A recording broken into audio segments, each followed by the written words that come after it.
Karong adlaw sa mga mamumuo or Labor Day, milanog ang downtown area sa Dakbayan sa Sugbo sa singgit sa mga progresibong grupo alang sa makatawhanong suhulan, igong benepisyo, paghatag ug pagtagad sa mga gagmay mga patikayon ug ang paghunong sa mga imperialismo.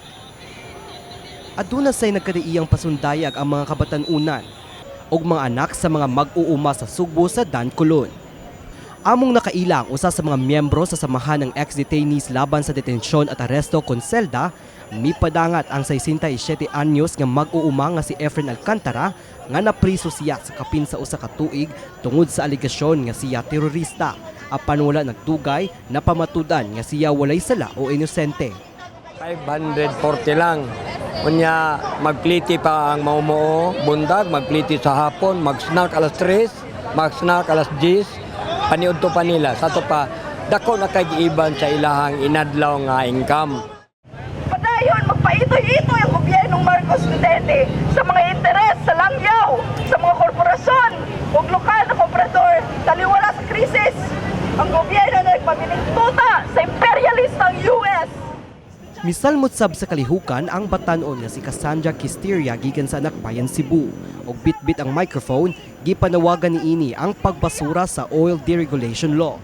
Samtang kamahal ang mga panaliton, ang sa mga tuition pod na nagkataas. Pero ang kadaugan karon na bago lang gi-announce kay ang CHED ipaundang daw ang TOEFL. Daghan pa tang kaigsunan nga atong organisasyon ug buliho para sa interes sa mga mamumuo o katawhan. Sa laing bahin sa Dancolon, madungog sab ang singgit sa nagkadaiyang mga grupo, suloob ang terno nga mga t-shirt batok sa korupsyon. Lakip niini si Lourdes Villa, usa sa mga biktima sa Bagyong Tino nga na-relocate sa Pakdaan Ganghaan, Mandawi City. Nakigbisog si Villa nga unta mahatagan na og relocation area ang iyang ubang higala nga nawagdan o pinuyanan.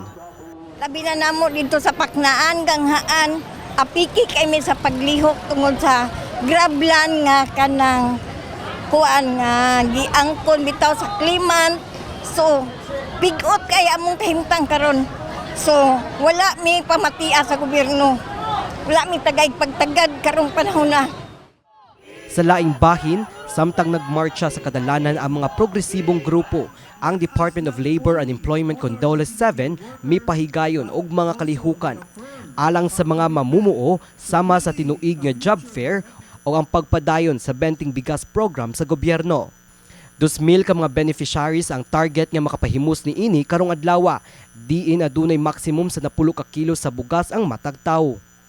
This massive payout reflects not only the scale of assistance but also the government intensified efforts to ensure that no worker is left behind. Kini si Mark Ermas, alang sa MyTV Cebu.